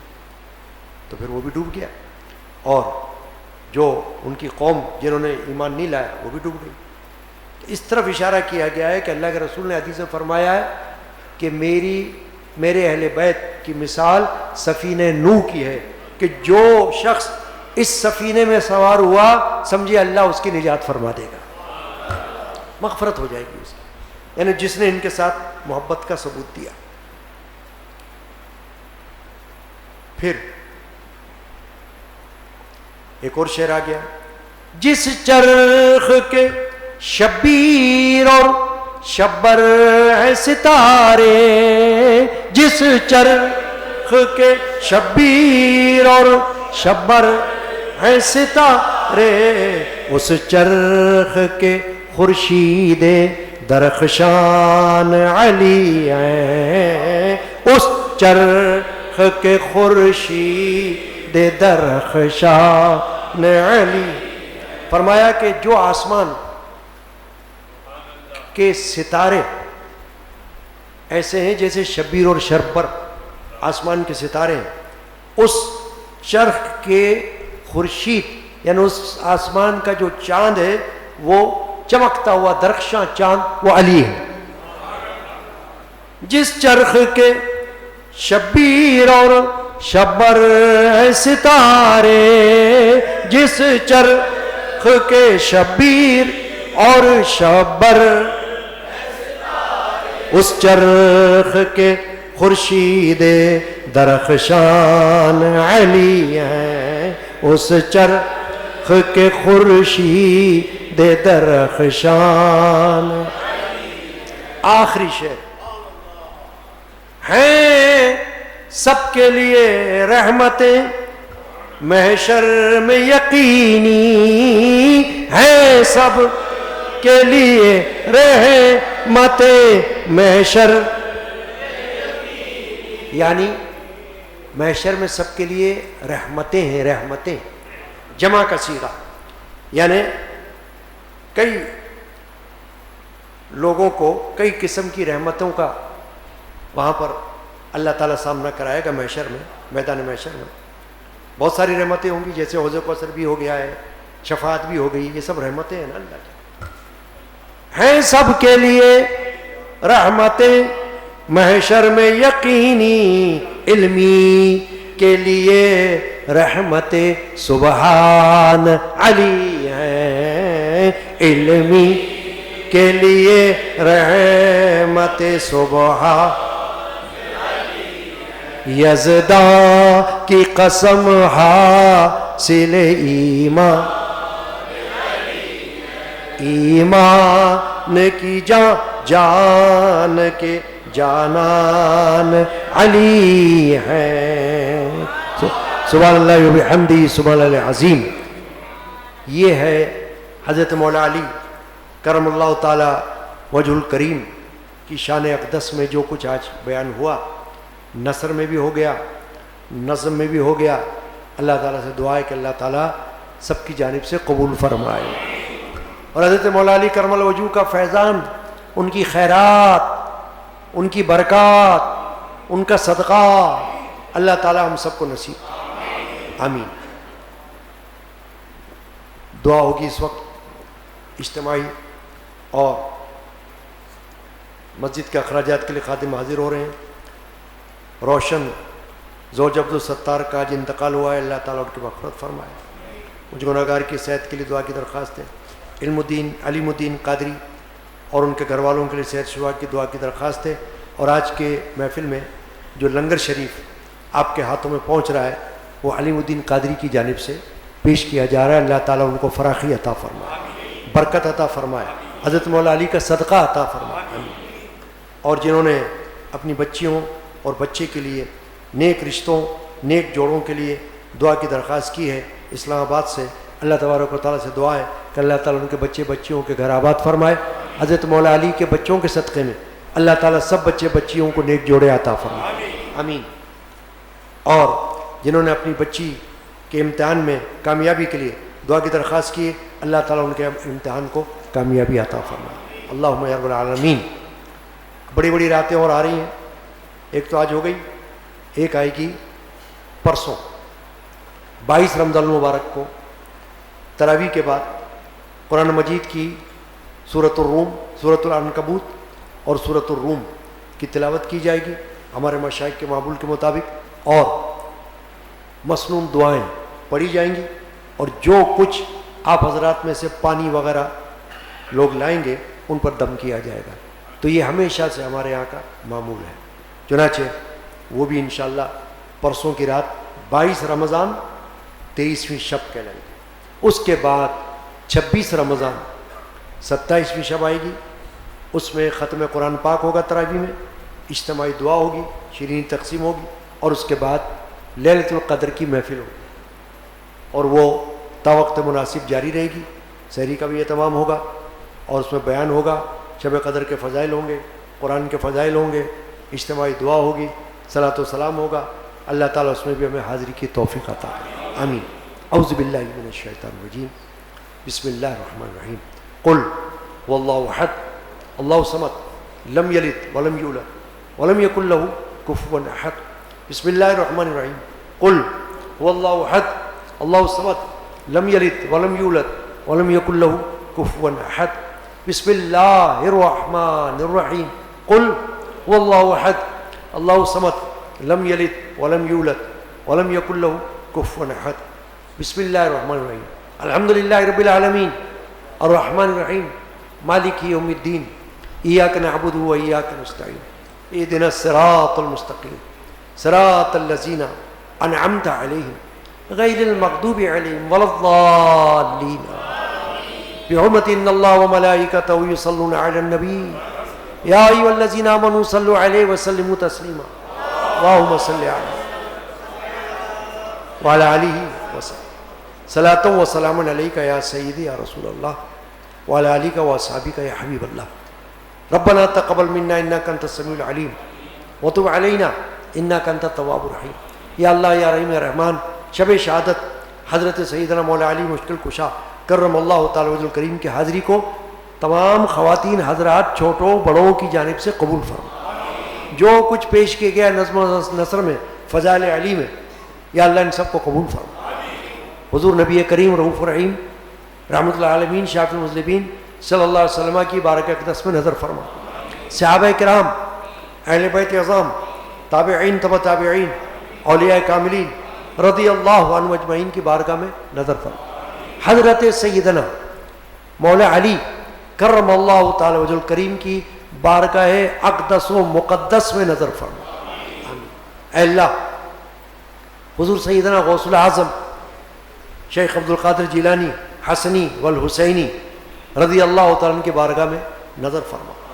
ہمارے مرشدان پاک صوفی صاحب عبد الغنی القادری, مولانا شاہ محمد غلام رسول القادری, والد ماجد مولانا صاحبزادہ محمد علم الدین القادری علمی رحمۃ اللہ علیہم کی بارگاہ میں نظر فرما.